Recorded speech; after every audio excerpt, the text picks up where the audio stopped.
Tere tulemast siis Scandagra talvekonverentsi loomakasvatuse paneeli ja tore näha, et ikkagi meid on siin natukene koos. Teeme kohe julgelt ühe aplausi endale. Tore, et jõudsite ikkagi siiapoole ka. Ja täna selle loomakasvatusega ongi selline huvitav pool, et natukene on täitsa veider endal rääkida siin, et loomakasvatus ja kõik selline, nagu ta meil täna on selline teema, see nii-öelda riskianalüüsid ja erinevad siis temaatikad, kuidas säästa hinnatõusudega. Ja ma mõtlengi, et ma veel 4 aastat tagasi olin Inglismaal farmis ja täna hakkan rääkima siis nii-öelda nähtamatutest kuludest. Ja kui vaatamegi siin enda väikest videot, et siis see olen mina nähtamatut kulu tekitamas enda farmis. Et rahulikult oli vaja kodustel ikka saata mingi väike video, aga nüüd aastaid nagu juba 4 aastat olnud Eestis praktiliselt, siis ongi selline huvitav pool just, et prooviks nagu selgeks teha, et tööaeg on tööaeg ja iga selline väike video, mis sa teed või selline kõrvalekalle tööst, et keegi maksab selle kinni. Ja just, et see on siis see nähtamatu pool, mida ka mina teen. Ja et ka ettevõttest natukene tuua sinu teemaks, et ettevõtte seisukohalt siis Scandagrast, et ka meil on kindlasti need nähtamatuid kulusid, mida me proovime vähendada.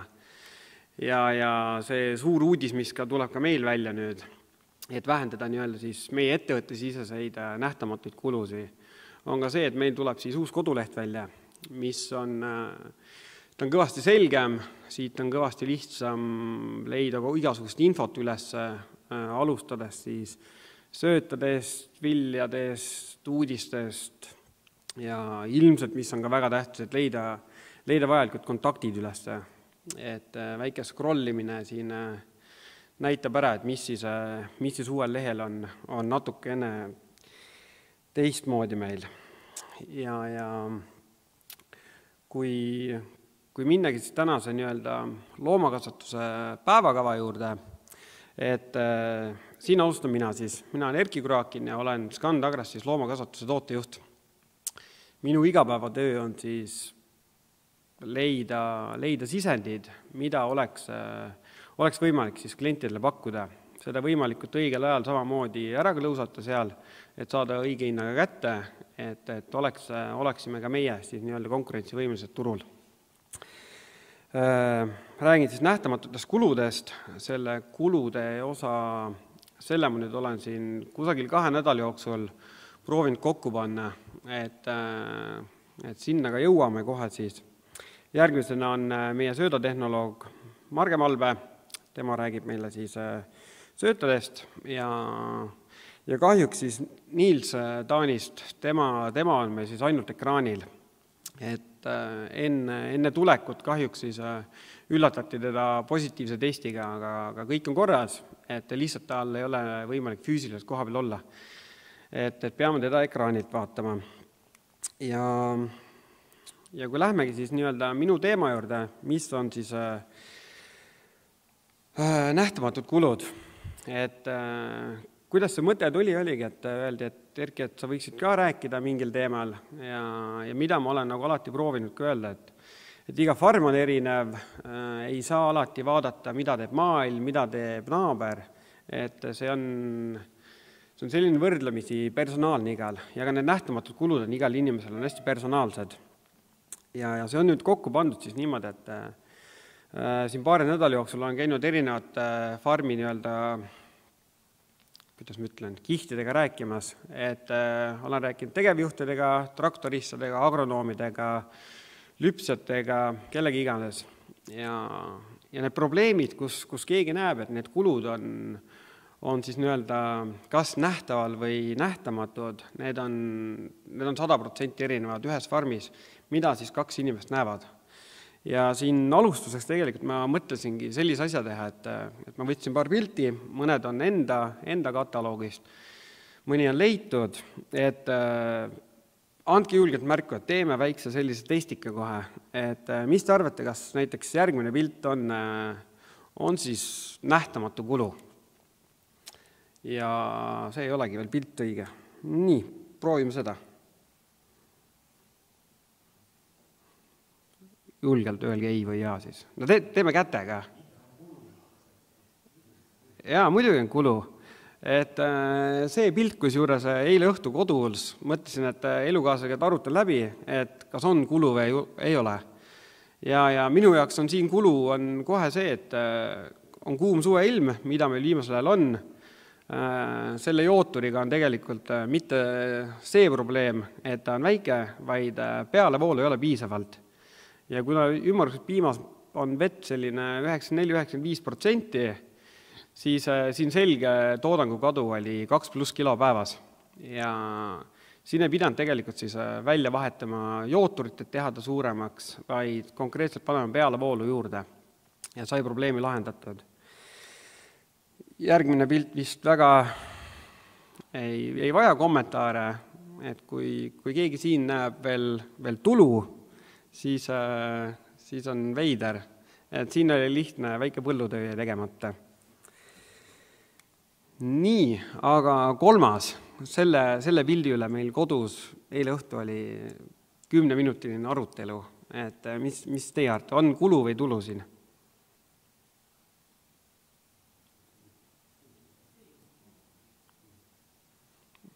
Juba kuulen ka arutelusid.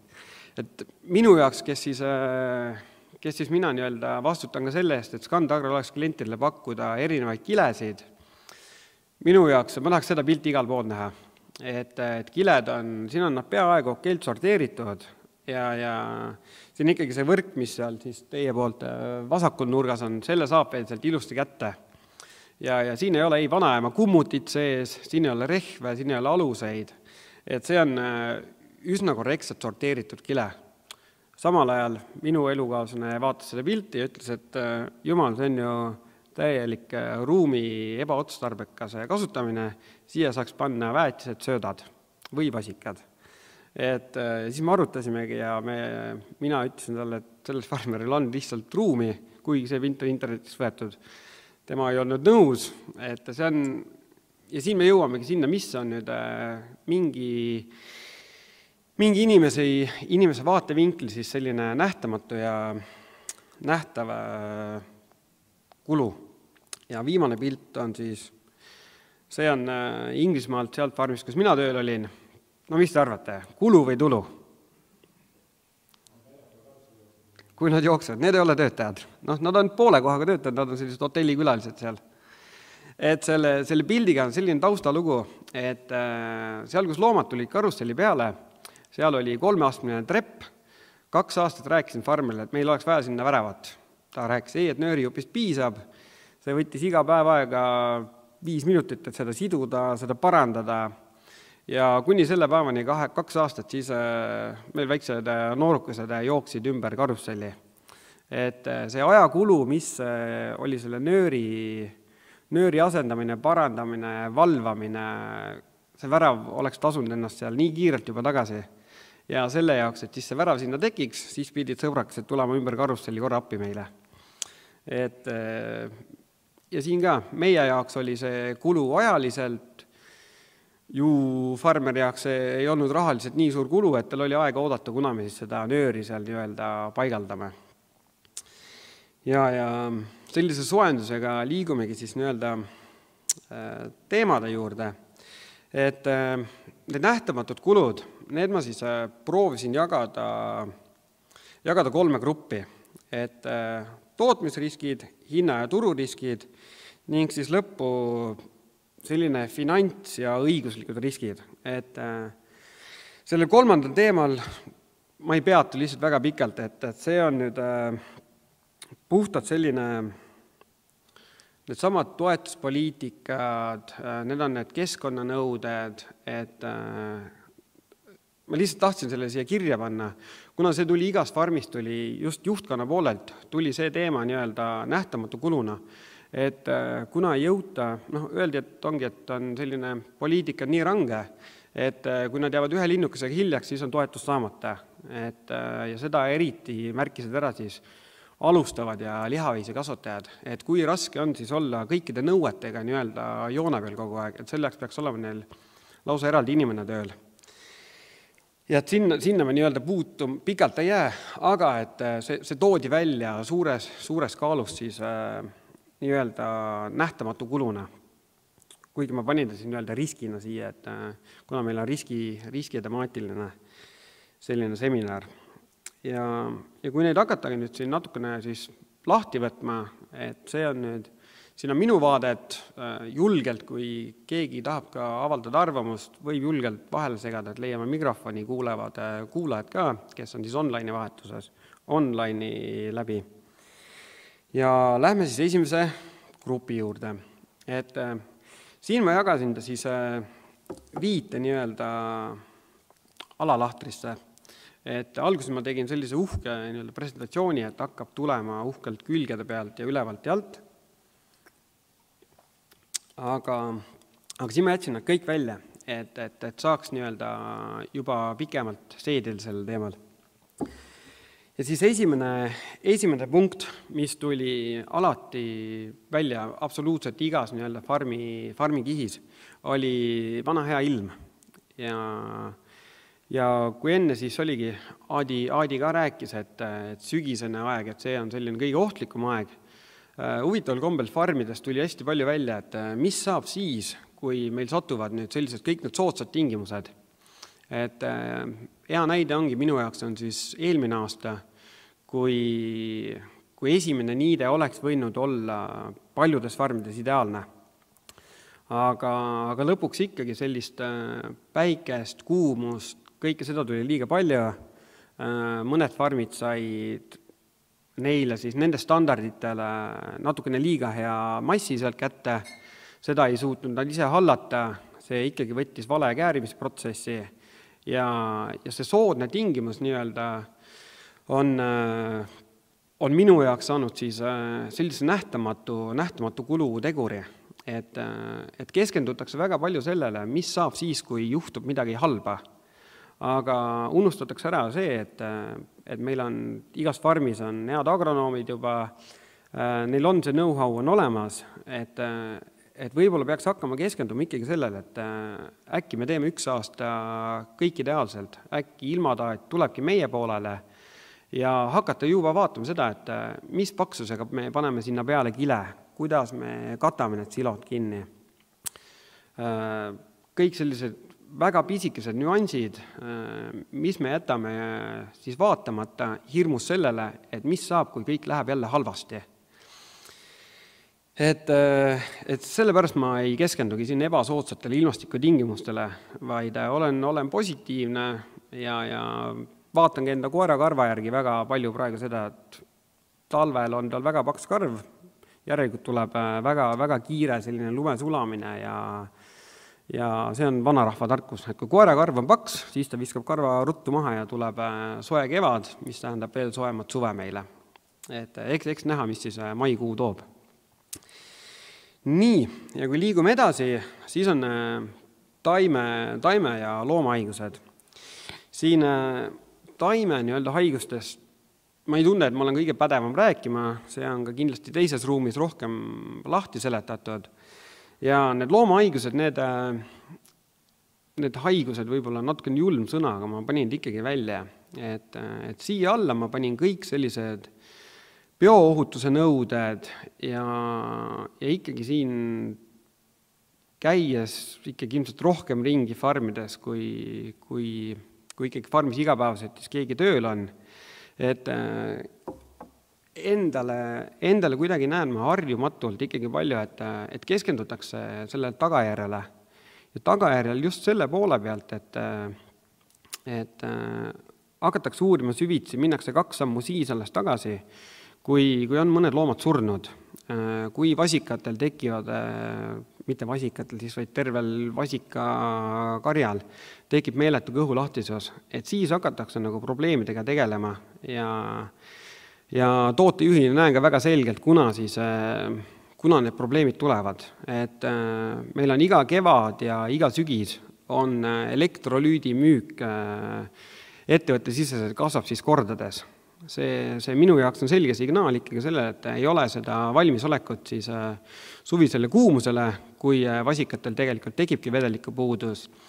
Ja ka sügisel siis, kui tuleb rohkem seda niiskust sinna, et need loomahaigused, neid saab vältida ja seda ma just ütlen enda näite peal, et mitte, et oleks võimeline mina nagu tooma neid nii selgeid võrdlusi siis Inglismaa ja Eesti vahel, aga piirkond, kus mina elasin, oli Wales.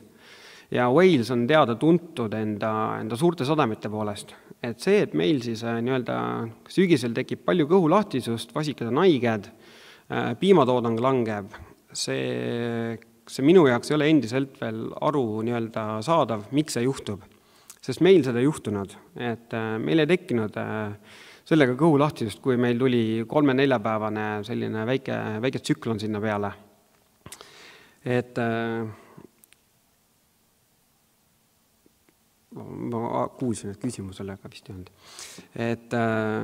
Ja samamoodi on ka siis need sõrahaigused, et seal meil on head värkijad Eestis, aga seal endiselt soovitan astuda sammu tagasi ja vaadati ikkagi ratsioon üle, et need sõrad jäävad seal vigaseks kahjuks meil siis sellest, mis loom endale sisse sööb. Et on ka erinevad pahalased, kes meil tulevad siis külla, aga kui tekivad need probleemid, enne kui tuleb siis värkija, vaadata üle ratsioon ja kuulata alati ka värkijat, et sattusin kokku 2 värkijaga rääkima ja nemad ütlesid täpselt niimoodi, et need analüüsid või nende paberid, mis nemad kirjutavad, et neid ei võeta teinekord väga nagu tõsiselt ja liigutakse üsna kiirelt nendest üle, et lihtsalt kommunikatsioon. Siis tootmistehnoloogilised.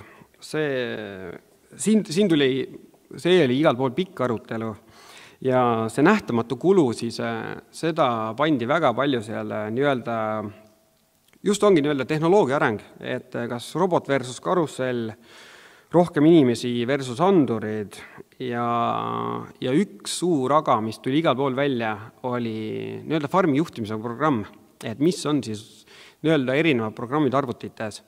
Selle kohta oleks võinud teha väga selge analüüsi, aga ilmselt seda ma ei oleks tohtnud ka siis välja panna, et see ei ole päris turuanalüüs. Aga olid kindlad programmid, mis siis töötajatele meeldivad, mis meeldivad ka juhtkonnale ja huvitaval kombel nendes farmides, kus siis programmiga oli parem läbisaadavus, seal kindlasti šokeerib teid, et tiinestuvuse numbrid, kõik olid paremad.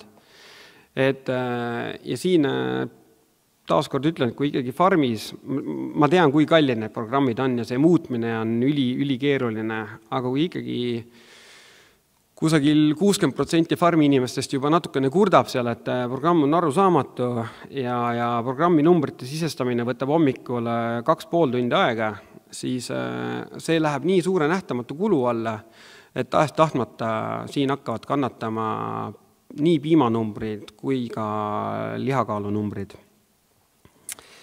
Nii, siis tootmisotsused.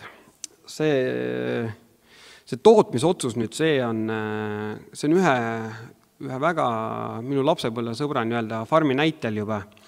Et seda käis läbi, et kas toota meeletus koguses piima või toota seal kvaliteetsemat piima, aga väiksemas koguses. Ja see huvitav arutelu tuligi nüüd ühe Exceli tabeliga, et farm Eestis, kes on aastaid olnud seal 36-37 liitri vahel, tegime seal Exceli tabelit kõvasti valemeid ja nad läksid nüüd natuke enne sammu tagasi sealt. Nad toodavad siis 30 liitrit piima keskmiselt looma kohta, see on käinud neil üle 6 kuu, aga neil on endale raha kätte jäänud üle 30% rohkem. Ja siia sisse me veel ei näe tegelikult tiinestumistulemusi, mis nad ütlesid nüüd siin paar päeva tagasi, et need on silmaga märgatavalt, on läinud paremaks. Et see lihtsalt see nende valulävi punkt, kus nad siis olid võimelised tootma 36-37 liitrit piima, see ei olnud neil kunagi tegelikult kohane, et see kasumimarginaal jäi seal nii väikseks ja ainult tööd tuli seal juurde neile. Et tootmisotsustega see nähtamatu kulu ongi seal nüüd see, et peaks ikkagi istuma väga pikalt maha, see on väga tüütu kirjutada kõiki neid numbreid sinna sisse, aga see on võimalik välja arvutada ja see tuleb kasuks ja ma arvan ka, et seda hakkame, kuna sisendite tõus on olnud nii suur, me järjest rohkem näeme seda, et me hakkame tootma ilmselt vähem piima, aga natukene suurema kasumimarginaaliga just siis põllumehele endale. See võib olla, ma näen juba naeratavaid nägusi ka, aga ma arvan, et seda tuleb. Siin on ka üks aga, need on natukene väiksemad farmerid. Nii, ja viimas, ehk siis 5, need on töötajad, ja need töötajad ma panin siia just selleks, et sellega on kõik tegelikult siis nii-öelda farmi inimesed rohkem kursis kui mina, aga just need esimesed 4 punkti, need panid paika selline 75% kusagil töötaja siis produktiivsust, mis ta farmis nii-öelda oma tööajast farmerile annab. Et kui on hea ilm, teeb tema parem meelega tööd, loomad on tervemad, on temal jälle vähem tööd ja on lihtsam tal. Tehnoloogilised lahendused siis nii-öelda, see on ka selline väga, väga lihtne ja selge, et mida mugavam on tal töökeskkond, seda paremini ta teeb tööd ja ka siis ma ütleks selle tootmisotsused, et need ka juhised, mis tulevad siis ülevalt poolt, et mida selgemad need on ja mida lihtsamini teab inimene, mida ta tegelikult peab farmis tegema, et ei oleks seda kaheti mõistetamist seal farmis, see on see, mis siis töötajale selle nähtamatu kulu, ehk siis üks Lõuna-Eesti põllumees ütles hästi, et see tekitab laia tagumiku sündroomi ja et mida raskem on juhis, seda rohkem inimene mõtleb hommikul arvuti taga, mida edasi teha. Nii. Ja hinna- ja tururiskid, aeg natukene pressib peale, aga jõuame justi. Et toodang ja sisend nüüd, see on see sama farmi näide nüüd, et millest ka kergelt rääkisin. Aga siin ma just tahaks nii-öelda panna südamele just nendele, kes teevad farmis otsuseid vastu. Et kui ma veel olin nii-öelda müügi peal rohkem, oli raskem seda näha, aga nüüd järjest rohkem, kui ma ise ka ostan nii-öelda fikseeritud hindadega kaupa sisse endale ja teen ka pikaajalisi fikse, et ma saaks pakkuda kliendile mõistliku hinnaga, et mitte minna selle hinnaralliga kaasa, pakkuda tooteid.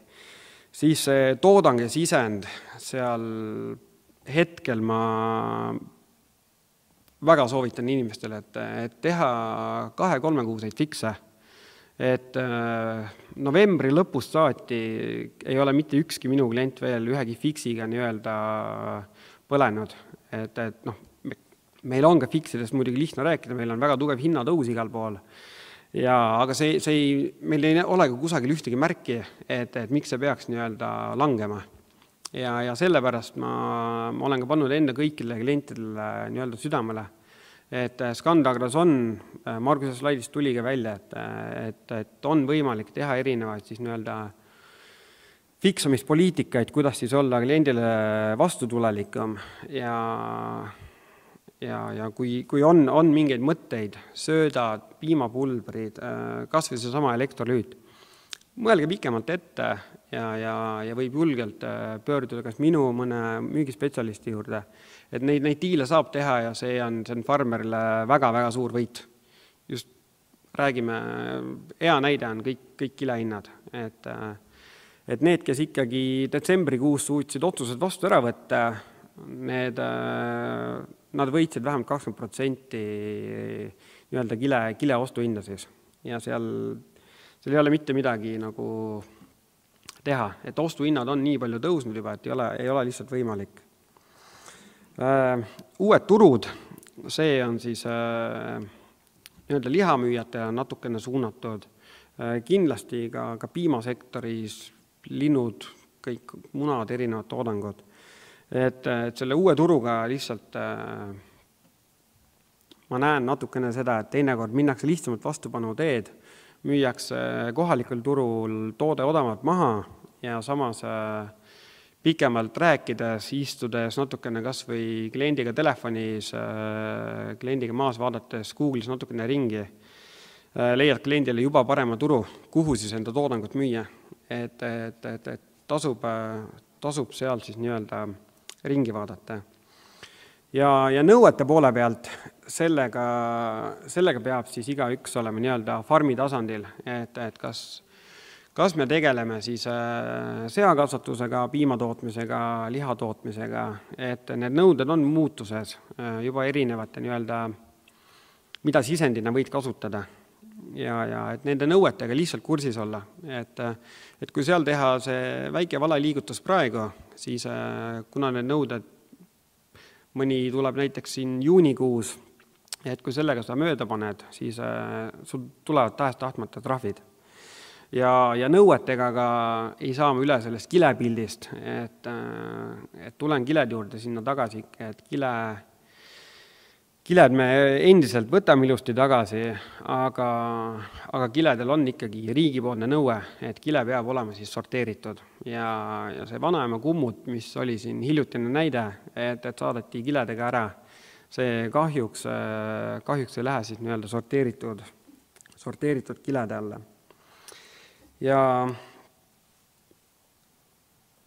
mida teha siis, et need nähtamatud kulud siis natukene nähtavale tuua? Ma panin siin 3 punkti, et tootevalik, analüüs farmides ja 3. on selle kõige kokkuvõte.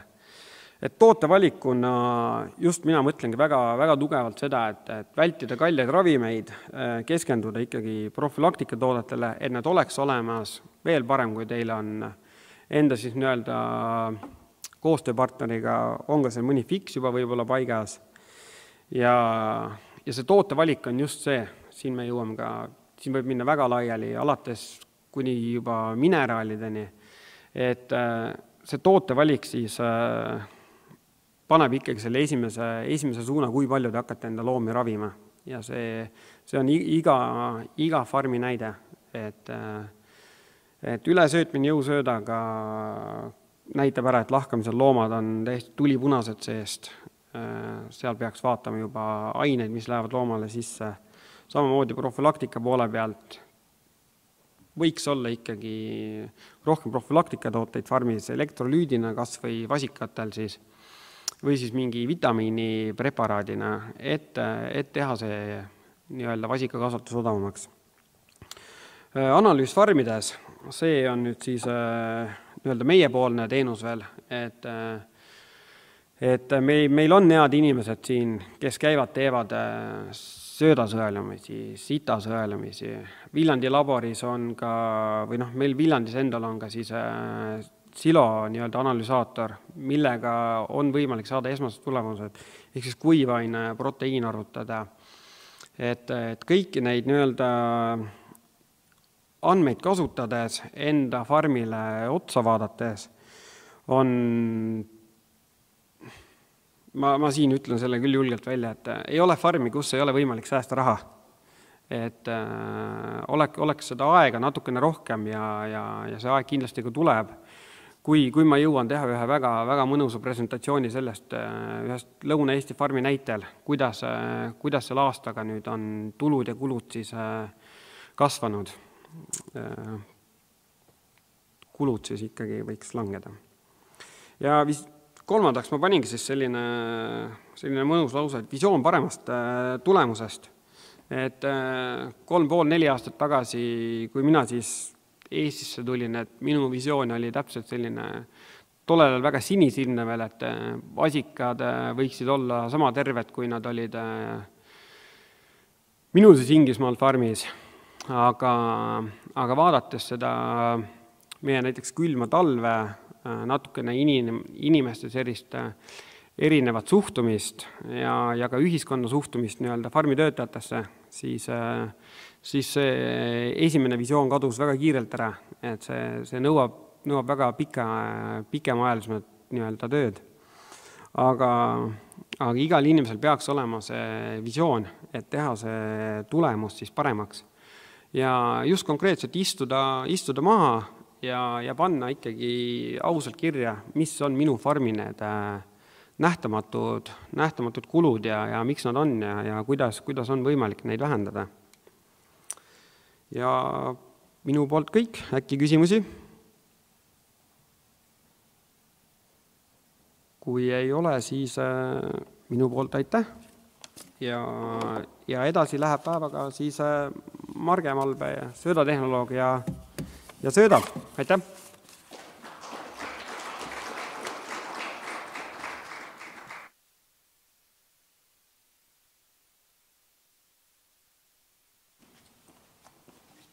Nii, aitäh kõigepealt ja tere tulemast ka minu poolt. Mina olen siis Marge Malbe ja ma olen Scandagra söödatehnoloog.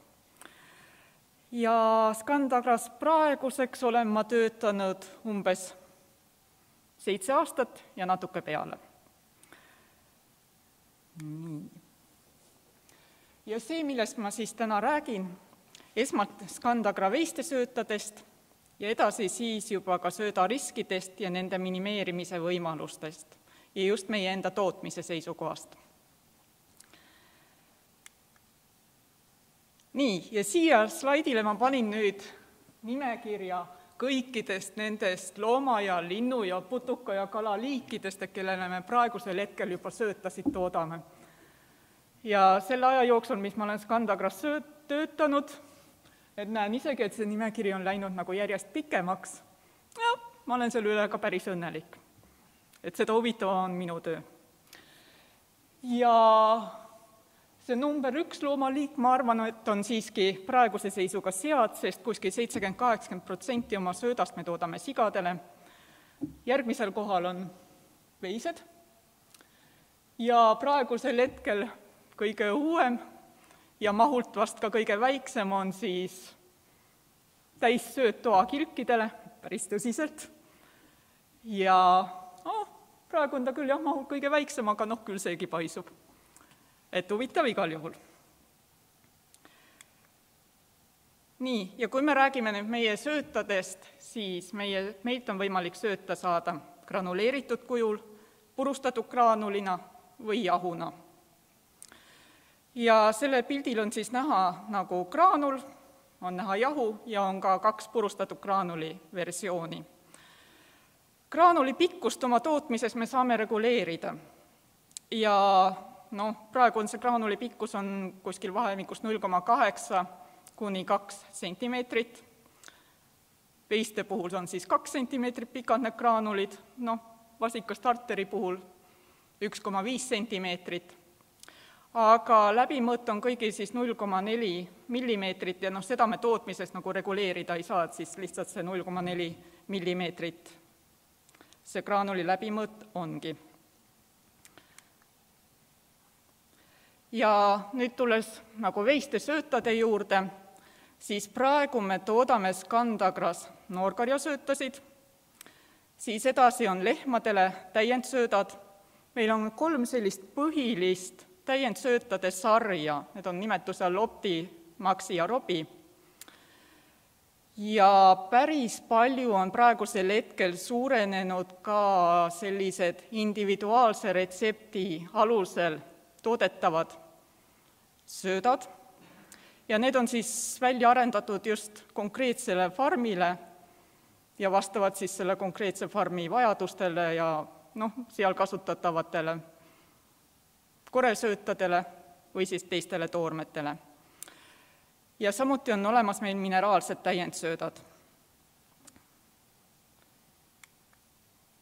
Nii, alustades natukene nüüd noorkarjas siis starteritest. Meil on 2 starterit, üks on nagu vasikate tavastarter ja teine on nimetuse all vasikate startersööt Elite. Toitefaktorite sisalduse osas neil olulist vahet nagu ei ole.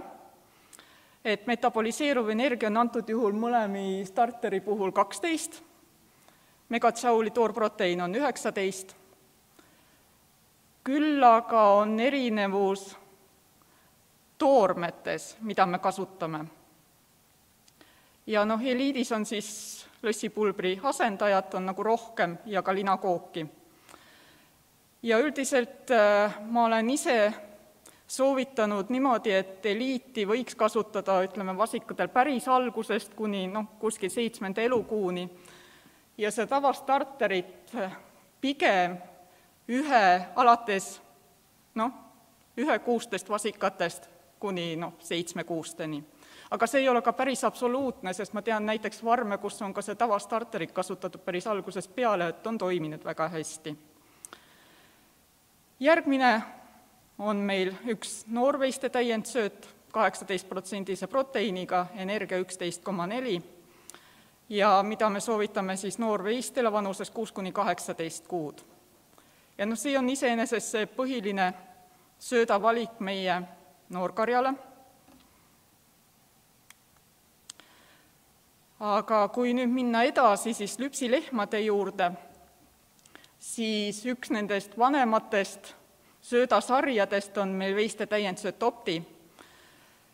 Ja praegu on meil selles sarjas on meil 2 sööta, on Opti 16 ja Opti 18. See number nimetuses tähendab toorproteiini sisaldust söödas.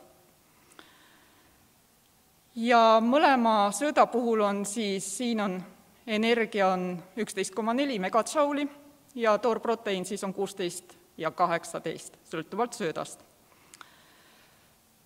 Opti sööda puhul tasuks arvestada, et selle koostises ei ole ei maisi ega soojat. See proteiini ma olen tõstnud rapsiga. Et kui farm siis soovib kasutada soojat või maisi, siis see Opti ei ole päris nagu õige valik.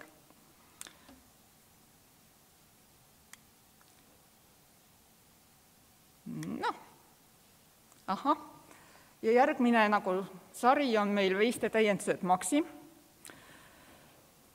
Ja selles Maxi sarjas momendil on mul 3 sööta, ehk siis Maxi 13, 16 ja 18. Jällegi see näitab toorproteiini sisaldust söödas. Ja kui Opti energiasisaldus oli 11,4, siis Maxi on meil natukene kõrgema energiasisaldusega, on 11,6. Ja kui Optis siis ma olen välja võtnud nii maisi kui sooja sisse, Maxisse ma olen selle maisi ja sooja sisse pannud. Nii.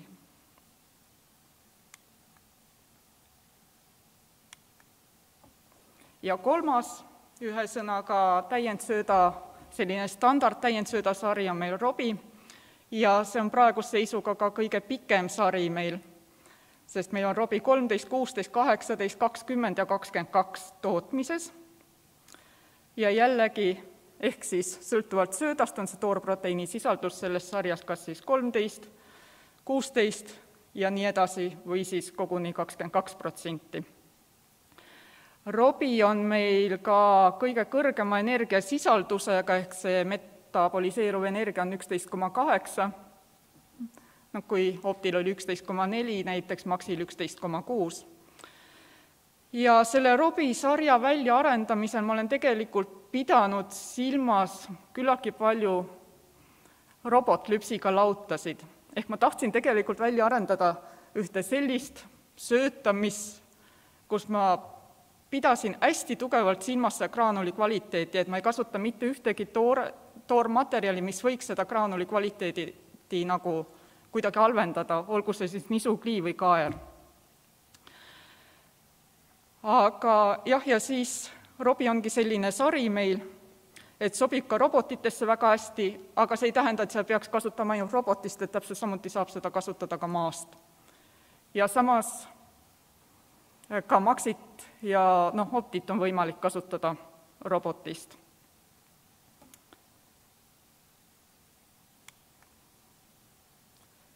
Ja edasi tulevad siis juba mineraalsöödad. Ja meie mineraalsöötades, või õigemini mineraalsöötade tootmise osas me oleme teinud nüüd väikesed muudatused, et pakendatud mineraalide tootmise me oleme viinud oma majast välja. Et pakendatud mineraalid toodab meile nüüd tänapäeval Veskimeister. Ja see töökorraldus ongi selline, et kõik see retseptide koostamine, et see toimus Kandagras, et seda teen ikka endiselt mina. ja kogu know-how, et kunas kasutada, kus kasutada, miks kasutada, ja samuti see mineraalide müük, et see tuleb siis Candagra poolt, aga samas mineraali enda nagu valmis segamine ja pakendamine, et see toimub veskimeistris.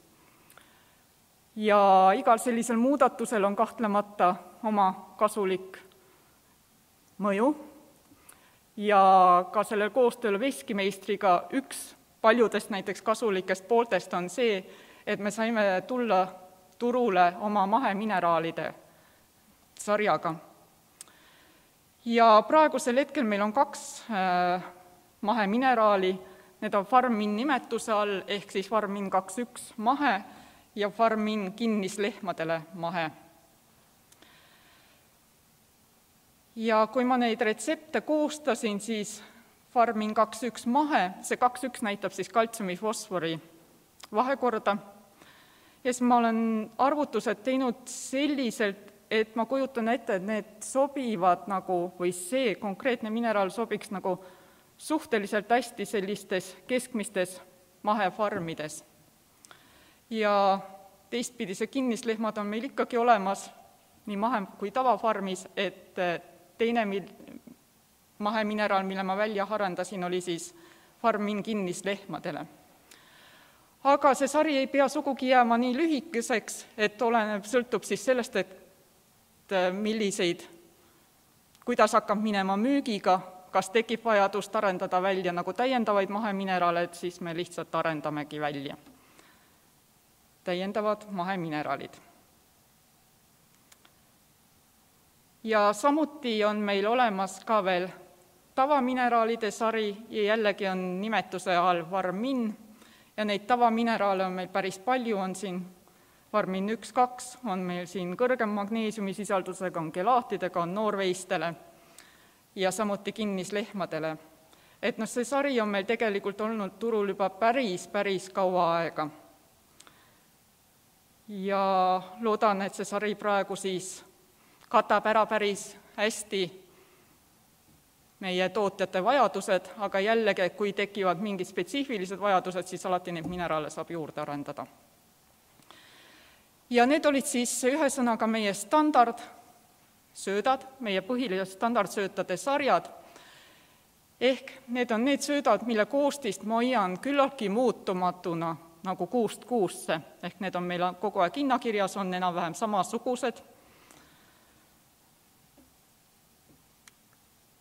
Aga nüüd, kui tekib näiteks selline olukord, kus ikkagi tootja ei leia endale sobivat sööta või sobivat mineraali, et siis üks võimalus on välja arendada nagu individuaalne söödaretsept vastavalt siis konkreetse farmi vajadustele ja toota sööta siis individuaalse retsepti põhjal. Aga jah, see tähendab seda, et ma vajaksin sel juhul küllaltki põhjalikku infot kõigepealt farmist, sest mul peab olema ettekujutus, et millist sööta konkreetselt vajatakse. Ja siin ma tegelikult sellele slaidile panin kirja need põhipunktid või need põhiküsimused, mida ma konkreetsele farmile nagu esitan. Et kui tuleb teemaks siis individuaalse retsepti koostamine. Et üks asi oleks hea, kui ma näiteks farmist saaksin sööda toitefaktorite sisaldused, sest ma pean nagu teadma, et kui palju seal söödas peaks siis olema kas energiat, toorproteiini, metaboliseeruvat proteiini ja muid toitefaktoreid. Ja järgmine punkt on ka see, et ma alati küsin farmist, et mis on need konkreetsed siis toormed, mida farm soovib siis oma söödas näha, või siis vastupidi toormed, mida ta nagu ei soovi söödas näha. Kas või sel põhjusel, et ütleme, kui farmil on olemas näiteks oma raps ja ta soovib kasutada oma rapsi ja ütleb, et okei, et ära nüüd rapsi sinna jõusööta sisse pane. Aga nüüd, kui on selline situatsioon, et näiteks farmist ei ole võimalik ülalpool toodud infot saada, kas täpselt ei tea, mis iganes põhjused siin on, siis on ka selline variant, et konkreetne farm saadab mulle siis oma siloanalüüside andmed ja informatsiooniga selle muude toormete kohta, mis farmis on olemas, ja ma koostan ratsiooni ja siis selle jõusööda retsepti arendan välja konkreetselt vastavalt farmis olevatele toormetele. Ja siis vast viimane punkt on ka kindlasti see loomi puudutav info, et siis kindlasti ma peaksin ka teadma, kuidas need loomad on grupeeritud seal farmis konkreetselt ja kust seda jõusööta siis kasutama hakatakse, kas see läheb näiteks robotist või läheb see maast või kasutame mõlemist või ei ole üldse robotlüpsiga tegemist. Et need oleks siis nagu sellised põhipunktid.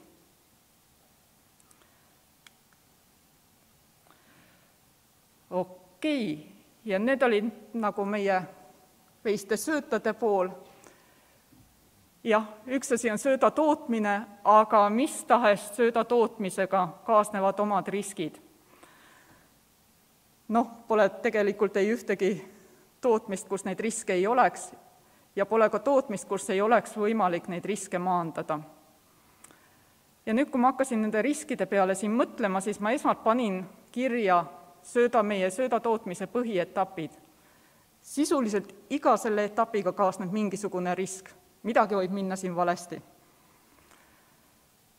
Sest kui me hakkame mistas söödast nagu rääkima, number 1 on kindlasti suhtlus tootjaga. Pead teadma, kellel see sööt läheb, milline sööt läheb, mida on vaja. Ja et see sööt oleks just nimelt õige, me peaksime saama tootjad selle info kõigepealt kätte, siin on väga palju, suur roll on meie müügimeestel, et küsida neid õigeid küsimusi, saada kätte see õige info, et me suudaksime toota siiski seda õiget sööta, et see vastaks nende tootjate vajadustele. Järgmine asi on toitefaktorite sisalduse analüüs. Et okei, et me teame nüüd küll, et farmist, et missugust sööta oleks vaja.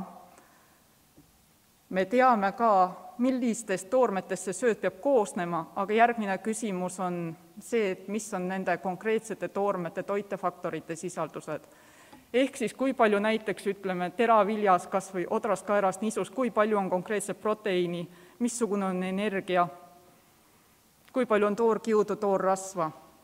Meil on Eestis küll olemas terve rida nagu selliseid brošüüre ja õpikuid, kus on välja toodud teraviljade toitefaktorite sisaldused või rapsi toitefaktorite sisaldused. Aga minu enda kogemused nüüd ütlevad seda, et ma väga meeleldi nendest õpikuandmetest ei lähtuks. Igal juhul ma eelistan siiski konkreetseid laborandmeid. Kui me räägime kas või odrast, kui me räägime nisust, siis põhimõtteliselt proteiin võib näiteks varieeruda väga suurtes piirides. Samuti varieerub nagu toorkiud, toorrasv, energia. Ja et see kõik tegelikult mõjutab lõpptulemusena see sööda kvaliteeti. Ja meil endal tootmises on asi nüüd üles ehitatud nii, et igakuiselt me kontrollime laboris üle oma põhitoormete toitefaktorite sisaldused. Ehk need põhitoormed on siis meil teraviljad, et kõik, mis on kasutusel, on mais, on raps, soojapäeva, lill, hernes. Ja kui me saame laborist nagu vastuse, et missugune on siis toorproteiin, toorrasv, toorkiud, toortuhk ja veel mõningad parameetrid, siis edasi energia ja muud arvutatavad parameetrid ma juba suudan välja arvutada nende põhjal. Ja järgmine etapp ongi see, et mul on olemas oma retseptiprogramm ja vastavalt laboranalüüsidele ma siis uuendan oma retseptiprogrammi andmebaasi. Nüüd, kui ma olen saanud andmebaasid korda, siis järgmine etapp on mul retsepti koostamine, ehk millest see sööt peaks siis koosnema. Edasi on siis sööda retsepti saatmine tootmisesse ja siis on, kus toimub siis sööda tootmine ja pakendamine ja lõpuks on ka valmis sööda kvaliteedikontroll. Ja meie tootmises on niimoodi, et kõikidest meil toodetud söötadest me võtame nüüd söödaproovid ja neid me säilitame oma tootmises 6 kuud. Ehk kui tegi ka tagantjärel farmis nagu mingisugused probleemid, mingisugused küsimused, siis alati on võimalik meil tootmises otsida välja see konkreetne söödaproov ja ka siis tagantjärele seda täiendavalt analüüsida või vaadata, et mis võis minna valesti. Ja nüüd, kui vaadata natukene neid erinevaid söödatootmise riske ja seda, mida me Skandagras viimastel aastatel teinud oleme, siis tegelikult me oleme panustanud ikkagi päris palju kõikidesse nendesse söödatootmise põhilistesse etappidesse. Üks asi on, mida me oleme välja vahetanud, on meie retseptide koostamise programm, et me oleme seda uuendanud ja praegu on mul kasutusel nagu Bestmixi nimeline programm. No momendil ma olen sellega olnud nagu päris rahul, sest see programm on päris kindlasti üks riskitegur, mis võib olla mis tahes tootmises, et kui see täpselt ei saa aru, et mida see programm arvutab või kuidas ta arvutab või kuidas neid valemeid tuleb sisestada või kui seal on nagu valemid sisestatud kuidagi sellise koha peal, kus neid on kas või kogemata võimalik kaunis kergesti ära kustutada, siis need arvutuse tulemused ei ole päris nagu ootuspärased. Aga jah, et praegu ma olen igatahes selle uue programmiga suhteliselt rahul, et arenguruumi on ikka ja hea pool on ka see, et seda on võimalik nagu moodulitena kokku osta siis, et vastavalt, et kui ma tunnen, et on vaja mingeid täiendavaid omadusi, et siis on võimalik neid ka siis nagu nii-öelda jupikaupa soetada. Meil on praegu käigus söödatehase renoveerimine, et me oleme küll läbinud ainult vast esimese etapi praegusel hetkel, aga üks asi, mis on kindel, et kas esimene etapp on päris positiivselt mõjunud meie graanuli kvaliteedile, sest isegi kui ma mõtlen tagasi nagu selle 7 aasta peale, kui ma Skandagrasse tööle tulin, mis see graanuli kvaliteet ja mõõdud olid siis ja mis nad on praegu, et siin on ikkagi väga suur erinevus. Et selles me oleme päris kindlasti läinud palju paremaks. Ja 3. etapp, mis siin riskide maandamise juures nagu on teemaks, on oma laborite väljaarendamine. Ja sellega me ka Skandagras praegu tegeleme. Ja ausalt öeldes, mõeldes nagu sellele, kui palju me tegelikult igapäevaselt vajame meie enda nagu laborit, siis ma nagu ei näegi sellist võimalust, et meil seda laborit ei ole. Ja üheks väga suureks eeliseks meie enda labori puhul on kahtlemata see tulemuste saamise kiirus. Et kuigi me nüüd arendame välja oma laborit Viljandis päris hoolega, see ei tähenda seda, et me nagu välislaborites enam ei analüüsime küll. Ja me sageli analüüsimegi paralleelselt niimoodi, et oma laboris ja välislaboris. Aga lihtsalt meie enda laboris me saame tulemused kätte, sõltub analüüsist, ütleme, maksimaalselt siin paari tunni jooksul, kui just proovid päris öösel ei tule meile. Aga välislaborist analüüsides see vastus tuleb ikkagi kuskil nädala jooksul vast. Et see sisuliselt, see meie oma labor tähendab seda, et me saame ka analüüsida nii, kui meil on vaja mingeid konkreetseid kas analüüse läbi viia, me saame analüüsida ka, ütleme, sööda tootmise ja sööda väljasaatmise nagu vahepeal. Nii. Ja nüüd, kui rääkida, nüüd ma räägin natukene rohkem meie laboritest, siis number 1 asi on kahtlemata meie teraviljade kvaliteedi analüüs, et kuna me ostame kokku ja müüme teravilja, siis see on midagi, mis me kahtlemata nagu peab olema, ilma selleta ei saa. Ja meil on olemas selline infratek analüüsaator ja seda siis ka tõsiselt kalibreeritakse iga-aastaselt. Ja ma olen välja toonud siin ka terve rea nagu analüüse, et mida me selle analüüsaatoriga saame määrata siis teraviljast. Ja teravilja kontrollitakse meil pidevalt ja me kontrollime absoluutselt iga koormat, mis meile tuleb. Ja lisaks sellele analüüsaatorile on ka veel visuaalne hindamine, eks, kuidas on selle värv, kuidas on lõhn, prügisus näiteks ja nii edasi. Ja neid konkreetseid proove säilitatakse siis 2 nädalat, et ka tagantjärgi me saame vajadusel teostada veel täiendavaid analüüse.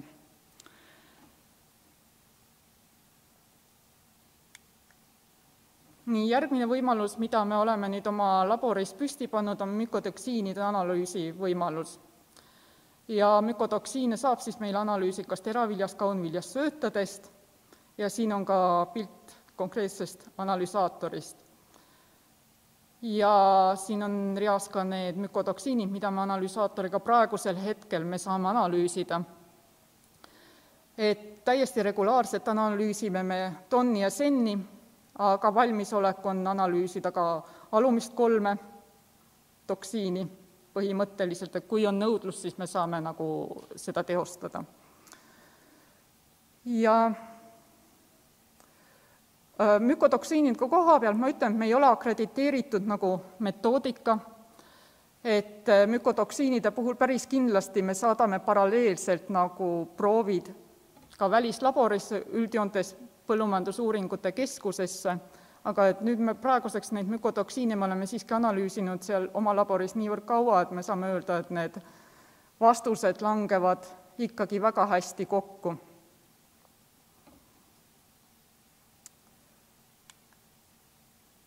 Nii, ja siin ma tõin siis välja ka nagu mükotoksiinide sisaldused eelmise aasta teraviljas ja need on kõik siis analüüsitud Scandagra Viljandi laboris. Ja eelmine aasta oli mükotoksiinide seisukohast tegelikult päris hea, et küll see kuivus ikka aitas omajagu kaasa. Et siin on mul nagu tonni ja senni minimaalsed ja maksimaalsed sisaldused, mida me oleme oma laboris näinud. Ka need maksimaalsed sisaldused on siiski nii tonni kui senni puhul on kaunis madalad. Allapoole ma olen toonud ka nagu Euroopa Liidus aktsepteeritavad või lubatud piirid. Ehk siis tonni puhul 8000 ppb-st jääb ikkagi see meie analüüsi tulemus igal juhul päris kaugele ning senni puhul ka 2000 ppb-st. Et sisaldus iseenesest on kaunis meeldiv. Ehkki praktikus on niimoodi, et ega neid üle 1000 sisaldusi ikka väga nagu näha ei tahakski. Nii. Ja järgmine võimalus on meil siis ja kõige uuem meie aparaadi sööda kvaliteedianalüsaator ja see on siis tõesti meil suhteliselt hiljuti soetatud. Ja momendil panin kirja ka need kvaliteediparameetrid, mida me selle analüsaatoriga saame analüüsida.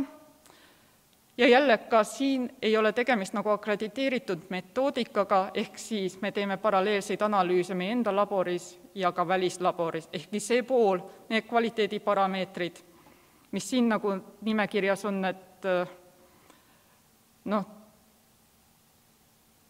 nende puhul võiks öelda, et need langeb põllumajandusuuringute keskuse andmetega ikka päris nagu hästi juba kokku.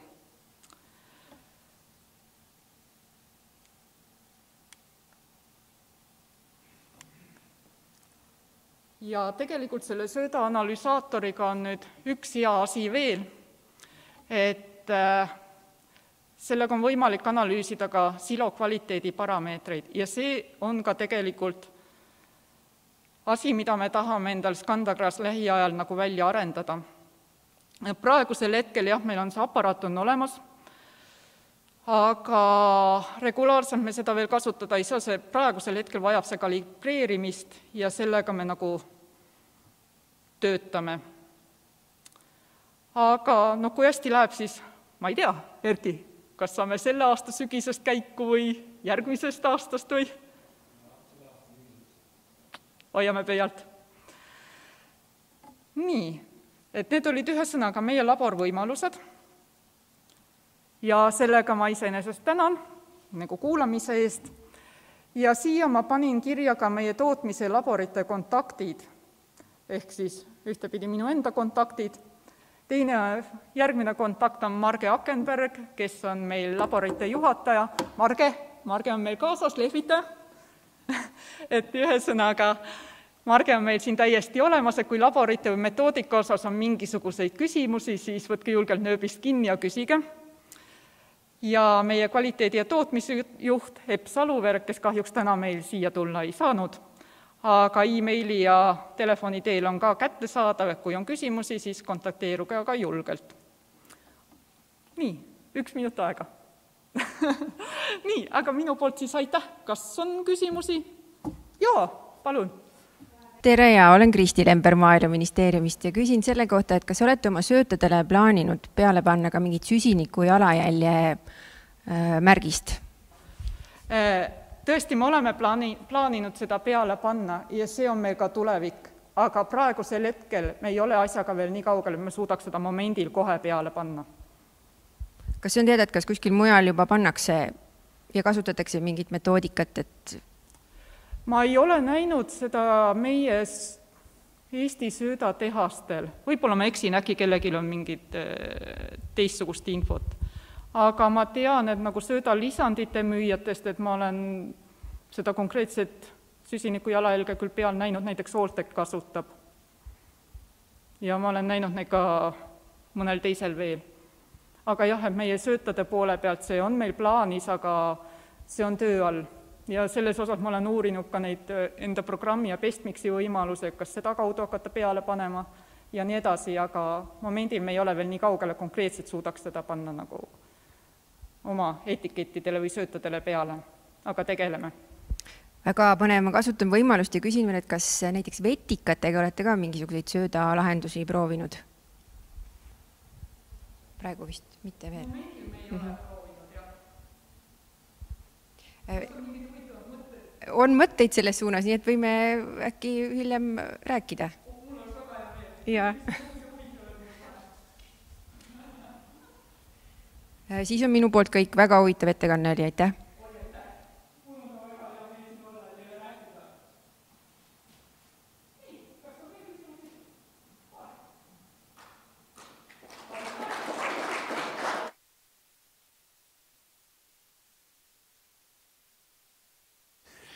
Nii, ja kolmandana siis meile tuleb rääkima Niils ja kahjuks Niils ei saanud tulla küll ja ma küsin kohe selle ära, et kuna me natukene oleme ajahädas, kas on okei, kui teeme nii, et laseme Niilsil ära rääkida, et ta räägib meile silo tegemisest ja toob ka huvitavaid näiteid siis Taani farmidest.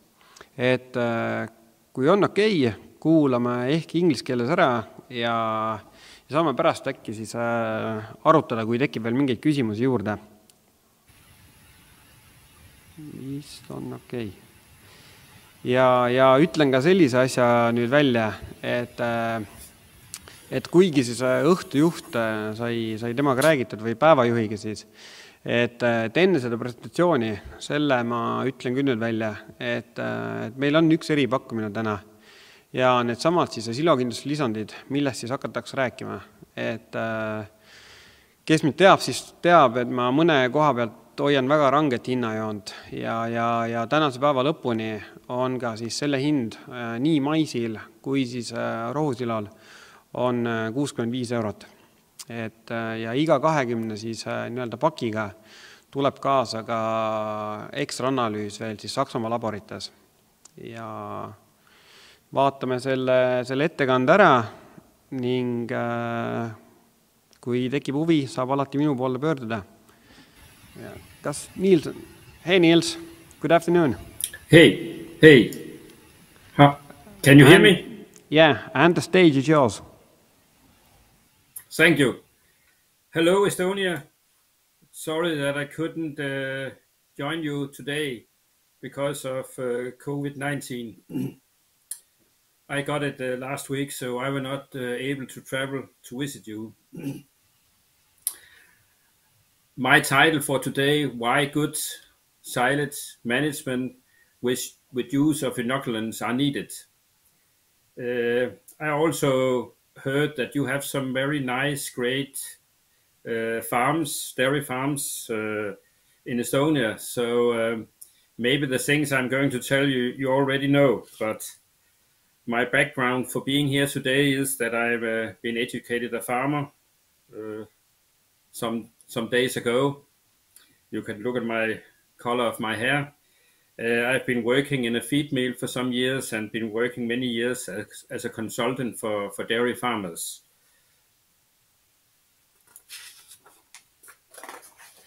The topics for today, I will start looking a little into the price level of feedstuff in Denmark. maybe you know, but the average size of milking herds in Denmark is around 235 cows per herd, and the average yield is a little above 11,000 kilogram of energy-corrected milk, and there will be a little above 500,000 milking cows in Denmark. The next topic I will go to is the climate state and also a little about the silage. In Denmark, the carbon footprint is a hot topic, and I will do a little thing about that. And I will also look into a farm with the level of silage management. I will look into what about the ensiling process, does it matter? And I can answer that question very soon. Very simple. Yes, it does matter. What if it goes wrong? Presence of a large dairy farm, impact of silage. I try to put in some numbers, some money on it. And also, when you manage a farm, in Denmark, many farms have employees. And how do you improve the work of the employees? And last of all, the conclusion of how to handle silage. The next slides, I try to make a conversation of silage, feed, and grain. All the blue bars are normally in Denmark something you buy, like barley, rye, sugar beet, dried sugar beet pulp, rapeseed meal, rapeseed cake, soybean meal. I know some farmers have a little area of barley and some are growing rye, but most farmers are buying all the concentrate. And if we stop here, some of the farm that grows big reduce the amount of feedstuff on the farm. 15 to 20 years ago, many farmers were like to have barley, dried sugar beet pulp, rapeseed meal, soybean meal, minerals, and so on. And many farmers who have a lack of employee are collapsing all this, and they start buying concentrate, because you only have to load once, and you only have to be very curious about the last 10 of kilos. So that's why. I also put in here a green bar that is equal to what would the concentration be for a herd that have a yield of 12,000 kilogram energy-corrected milk per cow. And that is for the Holstein cow. And you can see here, when a bar is above, like barley, it's more concentrated than the needs in average for this herd with 12,000 kilogram of energy-corrected milk. If you go to dried sugar beet pulp, it's below. So many farmers 10, 15 years ago in Denmark used a lot of dried sugar beet pulp because it was very easy, it was cheap, but you need to be aware that you will take out energy of the ration. And I think that's also important to know. And if you go to the right, you can see some yellow bars, and you can see in the middle a green bar. The green bar is grass silage, and that is the average concentrate of the first cut grass silage in Denmark for the western part. That is close to the sea. It's a climate, I think, that will be somewhere the Estonia climate, close to the water. And the yellow bar on the right side is corn silage and corn cob silage and corn kernel. And then you can see here the, what do you call, the light red line. That is the price per kilogram of dry matter. You are all aware that the soybean meal is very expensive.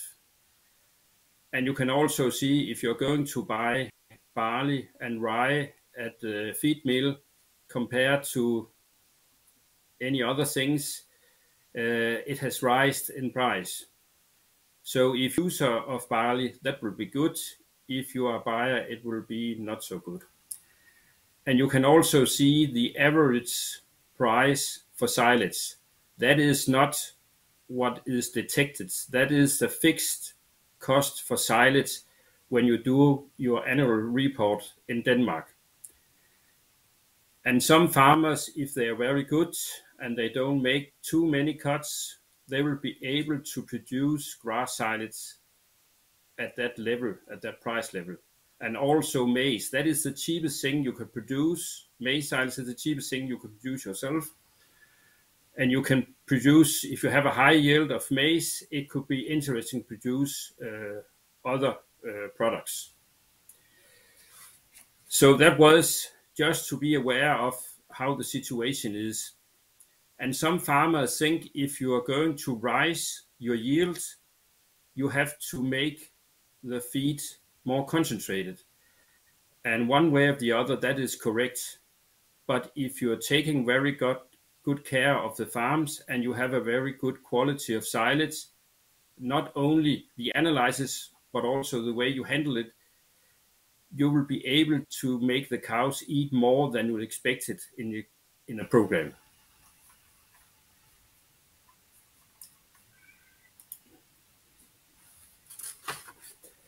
In Denmark, there is some climatic statement from Denmark.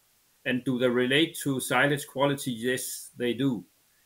You have less carbon footprint, 3 to 4%. That's not very much. If you go from 0 to 2/3 of corn silage. And the main issue here is if you harvest a high yield of corn silage or grass silage, you will reduce the amount of the carbon footprint. That is not that technical. But it's not what you harvest of silage, it's what you are capable of feeding the cow. You can do a lot of work, and if the cow doesn't eat it, you don't gain anything. You cannot produce milk. You will only give them more to work with, and they have to get rid of all the poor things if you don't handle the silage correctly. The chairman of Seges Cattle in Denmark, that's a union, he was out saying last year, safe feed, reduce waste and climate impact. In Denmark, as I told before, it's a very hot topic. And also another guy from this union that is above all local unions in Denmark, that if you have a maximum of 17% of protein in the feed ration, you could reduce the amount of ammonia emission.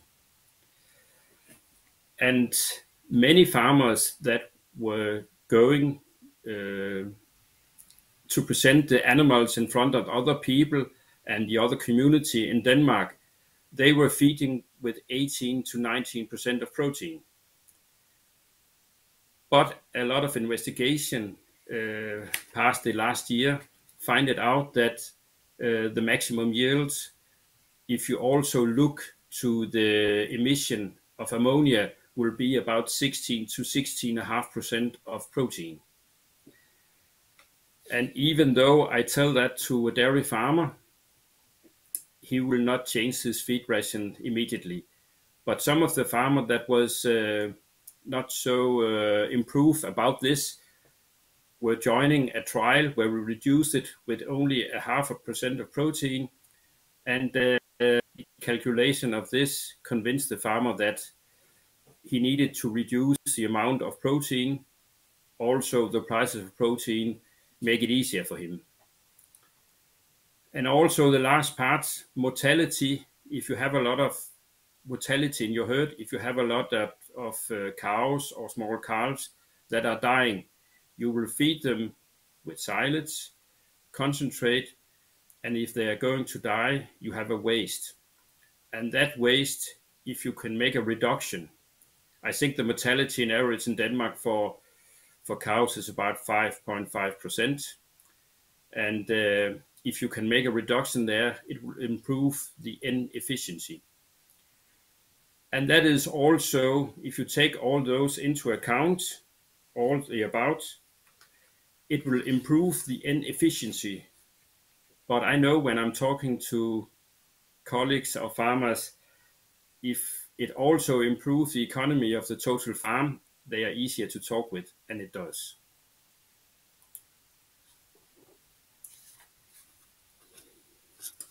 Here I look into a farmer who got a little above 400 dairy cows, and that is not the most interesting about this farm.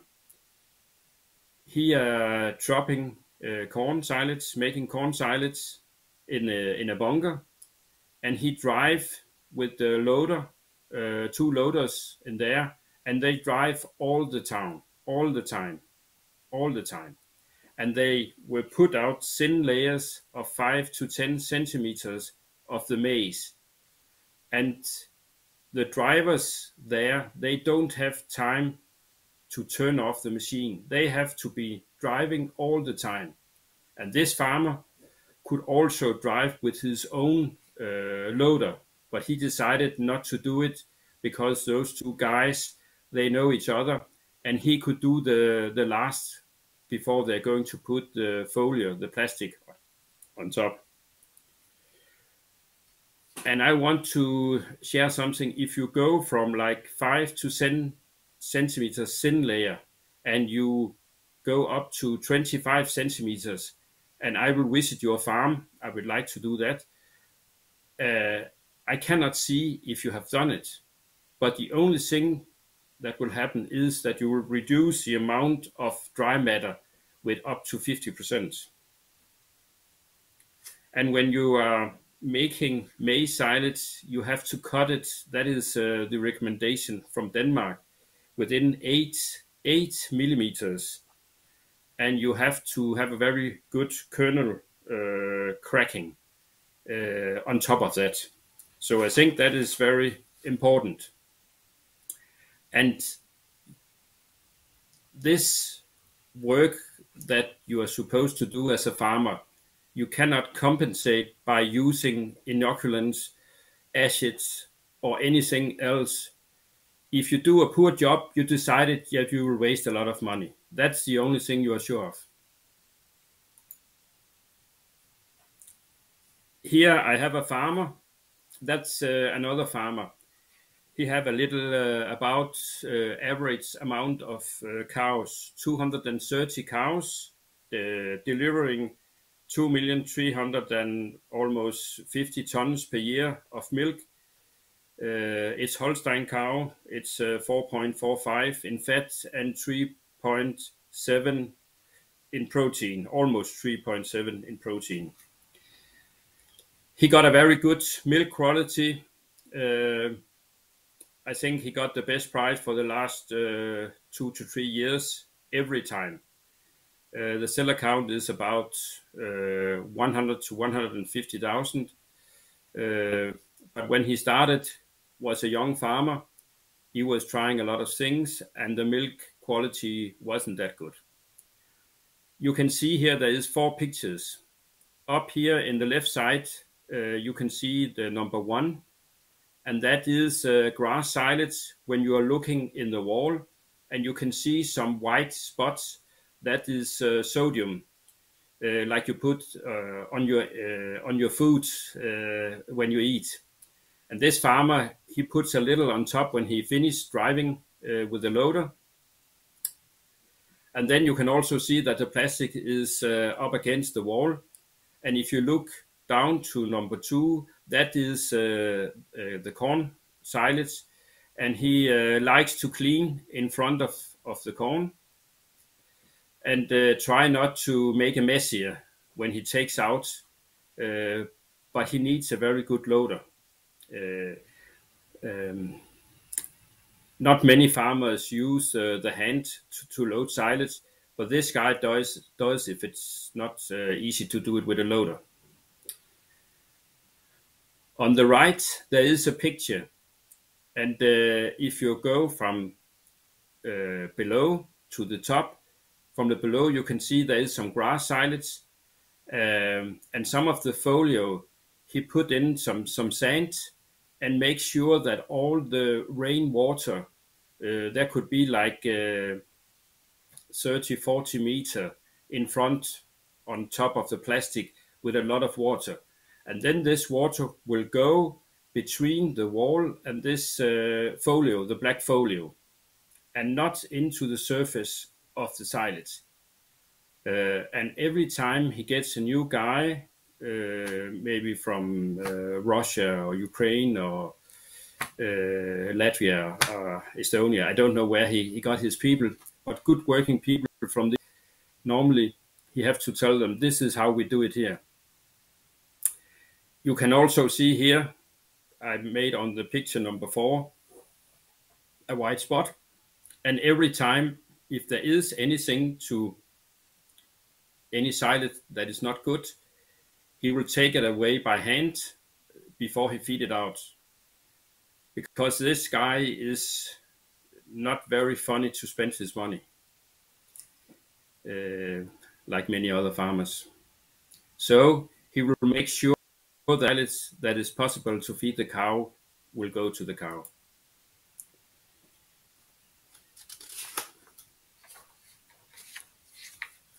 Here there is a picture about, there's a lot of names, but the ensiling process, I will spend a little time about what is the ensiling process and what is important. The first, on the left side, when fermentation losses occur, is when you start to put the silage in the bunker. Even though you make a very good compression of the grass or the corn, there will be some air left, and this air the silage needs to use, and the bacteria of the silage will grow with air, and there will be some water and some heat.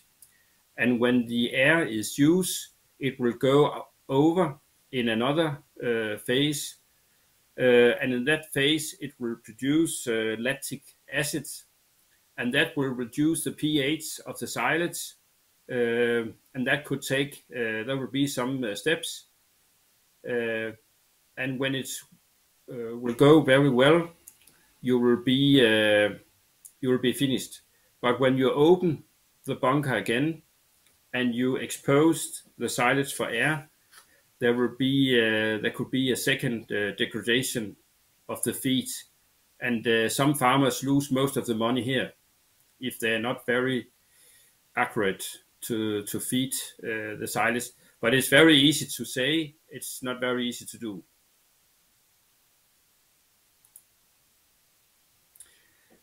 In the bottom, you can see something about the temperature. You can see when you start from the left, material could be like 20-25 degrees, and the degrees will rise.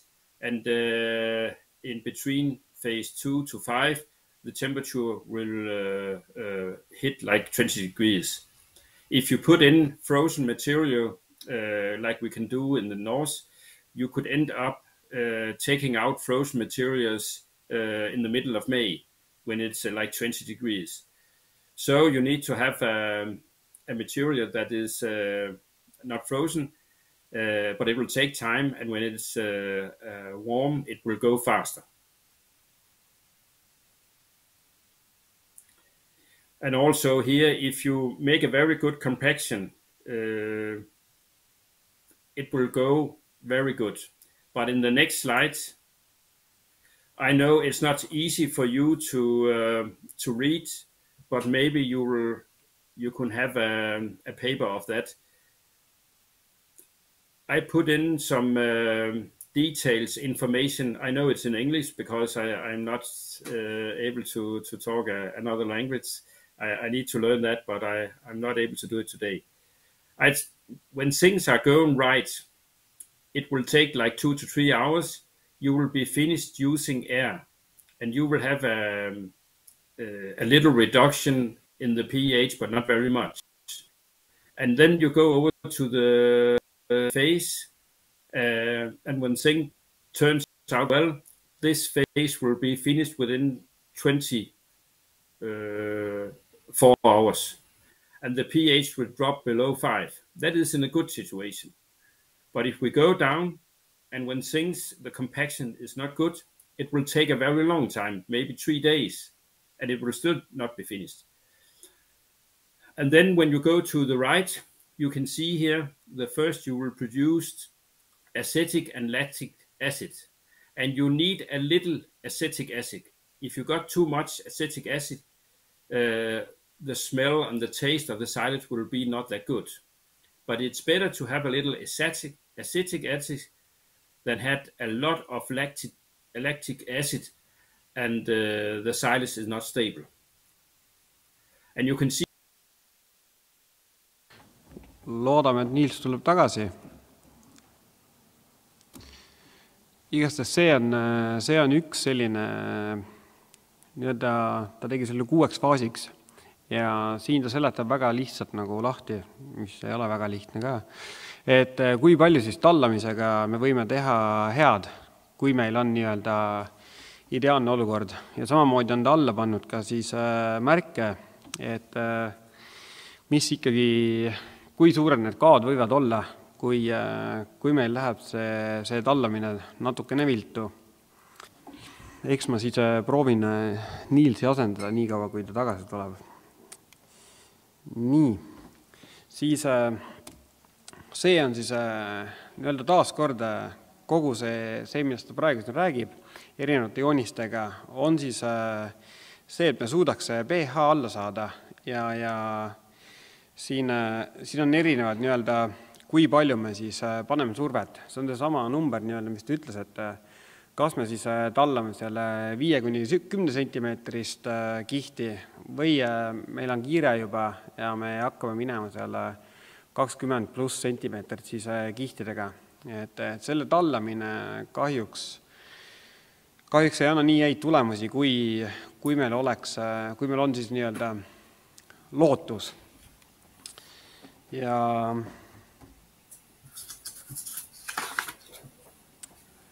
hi, Niels. Hi. Can you hear me again? Yes. I'm very sorry, but I lost the connection. Yeah, no worries. Just carry on. Yes, I will do that. Yeah. This slides just show if you have a very good compaction, it's not easy for the air to get into the silage. If you have a low compaction, like on top, it will be easy for the air to be ahead of you in front of where you are taking the silage. And if silage is exposed for air in front of you, it will start heat up. So I think that is just to be sure that you know. And also you can see if you are in top of it, like 120 kilogram of dry matter per cubic, compared to if you have a very good compaction of 270 kilogram of dry matter per cubic.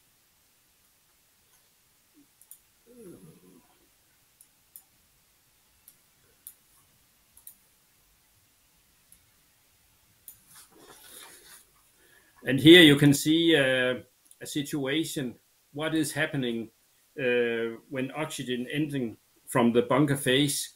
You will have a yield, a growth of yeast. You will have a heat production, and the mold starts to grow, and there will be a lot of bacteria growing, and you will have a lack of energy from the silage. Does it mean anything? you can see, if you look at this slide up here, you can see the filling. If you take a long time, some farmers think that it's okay to, if you have a lot of area, that you can just stop in the middle of the night. Sometimes it can be necessary, but the best way is to continue. If you started, you have to finish. But the weather and so on could make, if it starts rain, you make a decision and you just stop making silage. It will be very good just to put some plastic over. But many farmers does not do that, and they just continue the next day. And when you start feeding from a bunker of that silage, sometimes you can see it in the silage. There will be like a layer. But remember, it could be up to like 50% of the silage you can lose. And you know, of course, if you use a lot of money on a farm, it could turn out to be a lot of money. Here it's put in, and you can see the amount of money. Dry matter losses up to 20%. If you have a low density and you have a high, it could be very low.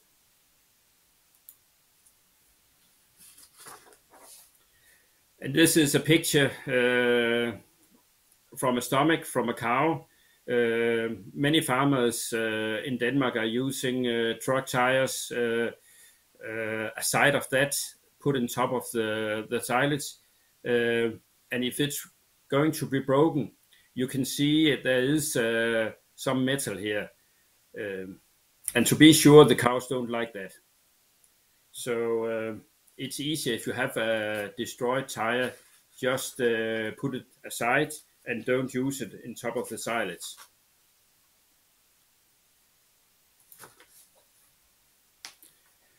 Now I will start presenting some issue from a big farm.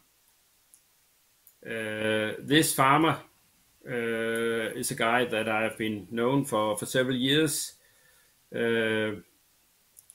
He started in 1993 with about 50 Holstein cows in a tight stable, and he was putting straw under the cows and behind the cows, and that was the way he started with the family.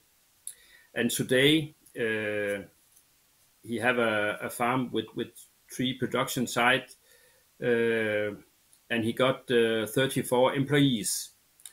And at the first farm there will be like 850 cows and 700 cows, and on the third farm 550 cows. And to make it sure, he got, last time I spoke to him, 2,100 dairy cows and close to 1,700 heifers. But he's a guy that if he can see a very good business and he could be get permission from the bank, he would like to expand. And he deliver more than 21 million kilograms of energy corrected milk from those herds. So it's a little below the average yields in Denmark. He have a silage production that stands for about 74% of all feeds. He got 840 hectares of corn, and that in total would be like 10,500,000 kilograms of dry matter per year. And in grass, he got 540 hectares of grass, and that would be a total of 6,150,000 kilograms of dry matter. And in total, he got a little 16,650,000 kilograms of dry matter and silage. And that will be like above 21 kilograms of dry matter per cow, including heifers. All the heifers is getting grass silage very soon. They get something like a concentrate in the start, and later they are just they just live from grass silage. And some of the heifers, it's not the youngest. I think the average age when they give the first give born to the first calf is about 24.3 to 4 months in average. And some farmers of Holstein cows are close to 33 months when they get the first calves. So he's not having the youngest heifers, but he's not spending so much money. He's spending a lot of silage. Here I will just show you some farms, and I will make some comments. That is not the first farm he started at, but that was the farm where he lives now. And I don't know if you can see in the picture, you can see there will be some bunkers, and in the right corner there will be 3 bunkers that is very new. There is silage in it, it's not able to see. And also the barn, when he got at that farm, there was a little above 500 cows. And here's a guy that start calculate the milking parlor, how many cows will it be able to milk here, and how can we improve the number of cows without improving the number of workers if not necessary.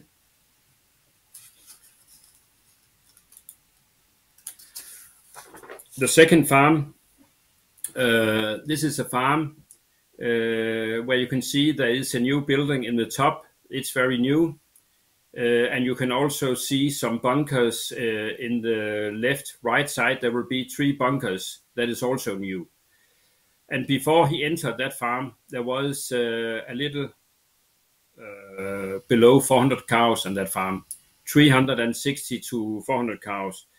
And he made a calculation that the milking parlor that is this stable that is lying free, it could easily take some more cows. So he got a permission, and within 1.5 years, he started building the new stable and also making the new silage. And this is the material in the bottom of this bunker is the same as in the roads. I don't know the English word, but it's not concrete because it's a little cheaper. And this is the third farm. And this farm, he also have some bunkers on the left side. And before he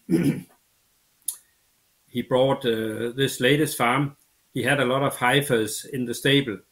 And he said, all right, I have a lot of space here. If I move them to another spot, I rented another farm. I could produce more milk with the same workers if I only put in 2 machines more in each side. So he will go from like 10 to or 12 to 15 milking machines in every side. And that is what he did. And this expansion of the milking parlor was not that expensive compared to what it is to build a new in Denmark. In that moment, nowadays, it's very, very expensive to build anything. You probably know. And all of his employees, why do I take this slide with? Because if you're going to improve in some farm and you have some employee, I think it's very important to be aware of where the employee are. You can put some words on it, and it's not my words here. It's a company that put that in, and they have a very simple equation. Employees above, that is on the top, and employees below the line. And the line here in the middle, people above across the line creates greater quality of life for themselves and for the dairy farm. focusing on the option of the future develops energy, solution, and profit. And when we go to the workers that people below the line drain themselves and others of energy. And if you look at limitation, focus on the problems of the future creates limitation. So if you have, you all know it, if you have a colleague or a guy that always focus on the milking price is low, that's a big issue, but can you do anything about it? Maybe not. And all the neighbors are doing a pretty pure job, and the feed mill doesn't deliver what they should, and the driver for collecting herds is always crazy. That's the kind of guy that or lady that's focus maybe on the wrong thing instead of focusing on the solution. So I think that's very important to be aware of when you do things.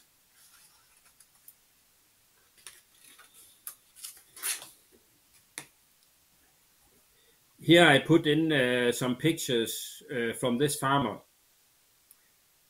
You can see here the farmer himself cannot do the loading, cannot make sure of the silage of the bunker. He needs to rely on the people he got. And this is the picture here. You can see the picture number 1. You're looking above and see how it's put on with tires and plastic. And below you can see how he handled taking out silage. And you can also see that for grass in picture number 3.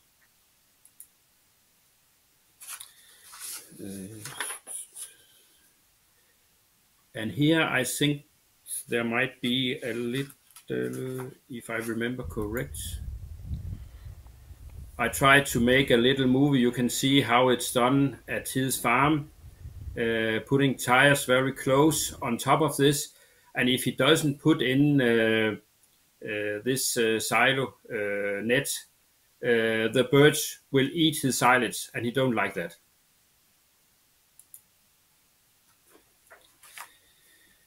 And this is his silage management. You can see on the right side it's grass, on the left side it's maize, and you can see he put a thin plastic and a foliar on top. And also he put the nets on top of that, and then the tires. And here you can see it's not as the same way as the first farm.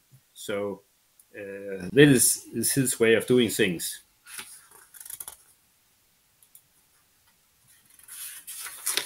And here I think we also got a little movie. You can see how he managed to using feedstuff at his barn. He have a premix of minerals. He are using here. He is not using a mix. He are using different kind of rapeseed meal and so on. That is his way of doing it.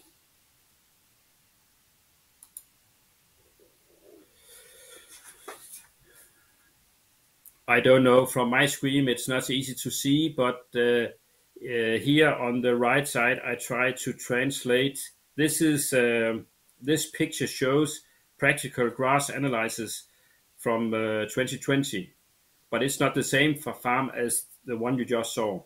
And this is comparison. You can see there is a row, a column for first cut, 2 for first cut, second cut is also 2, and then there is one for fourth cut, and on the right side there is one for the 5th cut of grass silage. And then they will be putting in many different numbers and quality regarding this specific farm. And also you can see here on the left side there is black, where there is the word SACO. That is the average obtained from silage in a big area, and he can compare how is his analysis. And if you see here the average silage, there is a slight amount of acetic acid Here it's 12, and you can see the lactic acid is around 55 gram per kilogram of dry matter. And then you can see there is some sugar left over, and so on. You can see also the quality of this silage is from the Norfor feeding evaluation system. And if you go, you can see the lowest with the lowest value and with the positive value. You can compare that. So that is a way to look in specific analysis, and from every cut there is a different story.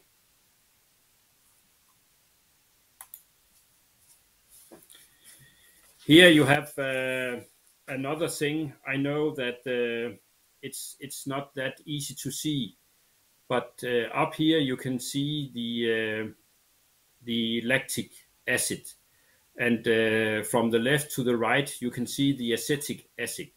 And you can see if you have a very high amount of acetic acid and a very low content of lactic acid, the silage quality is poor. And if you have a higher amount of lactic acid compared to acetic acid, the quality would be good. And you can also see here there is 3 different, what do you call it? There is some spot that is from the farmer, and the other is from the list above. You can see the average for the whole area is a black spot here.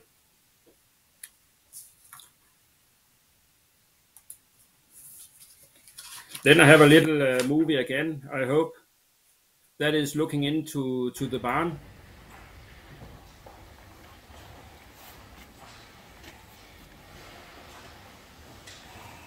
And here he put in some water to clean the boots. If you're going in between the cows, of course you're doing that, and you go out to where the feed is lying, you are cleaning the boots.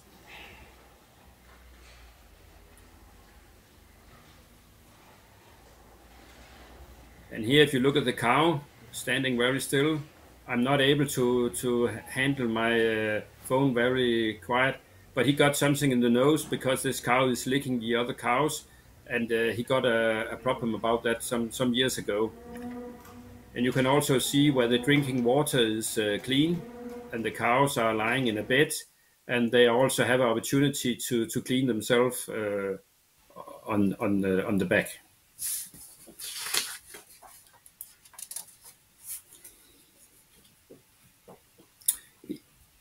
Here I try to put some numbers on this farm.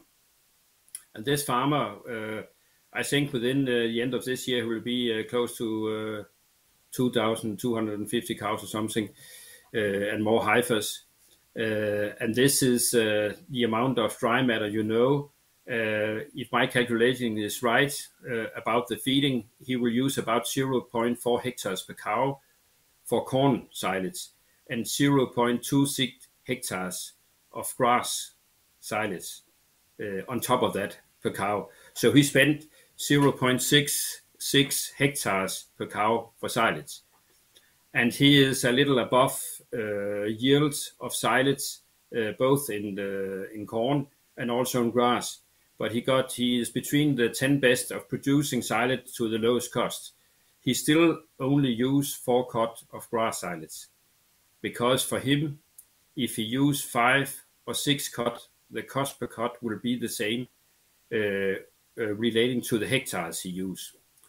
And he think when I can get more dry matter per cod, it will be better.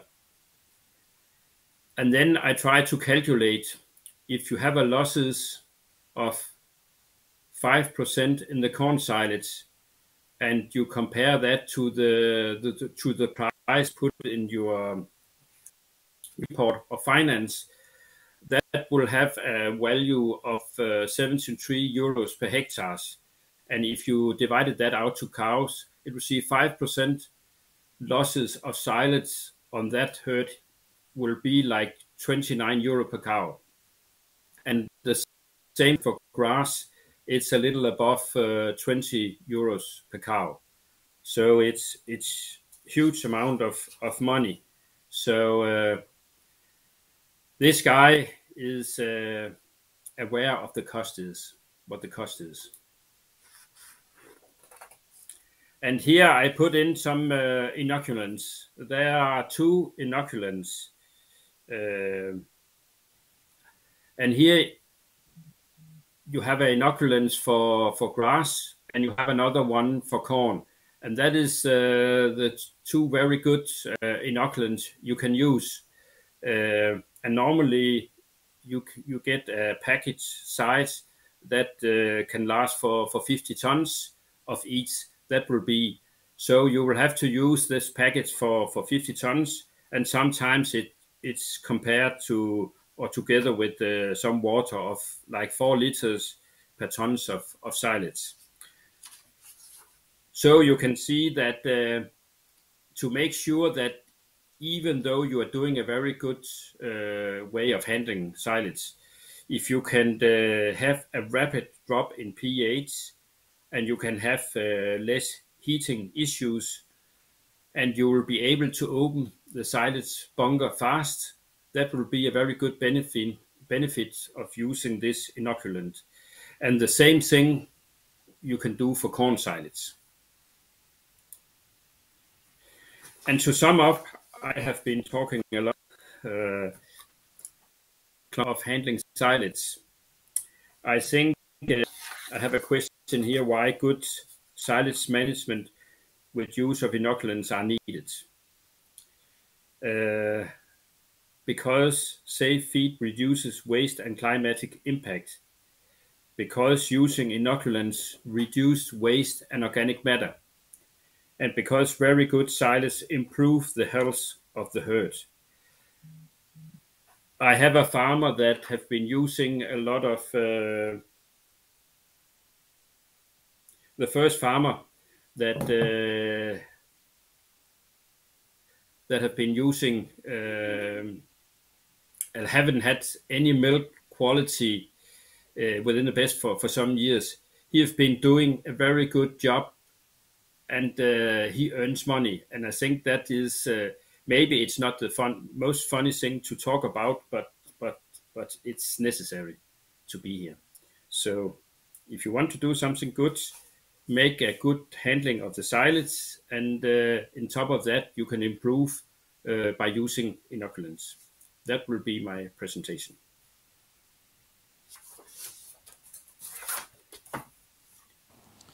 Thank you, Niels. I'm going to go with between Estonian and English now. On äkki mingeid küsimusi?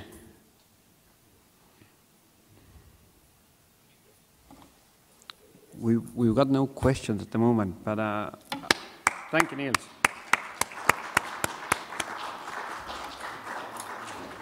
Thank you a lot. And if any participant have some question, feel free to send a message or ask you, and I will try to answer if it's possible. Will do. Thanks a lot, and talk to you soon. Yeah, I will leave. Bye-bye. Yeah, bye.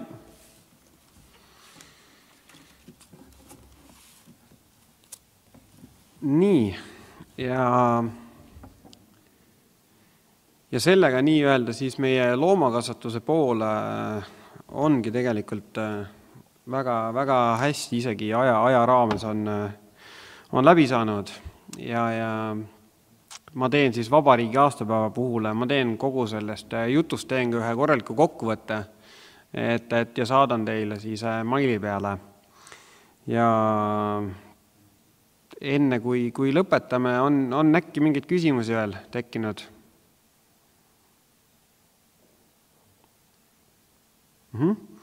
Aga siis lõpetakski selle Nielsi lausega, et ärme kuluta siis piimatootmiseks palju raha, vaid kulutame selle jaoks palju silo. Aitäh kuulamast ja järgmise aastani!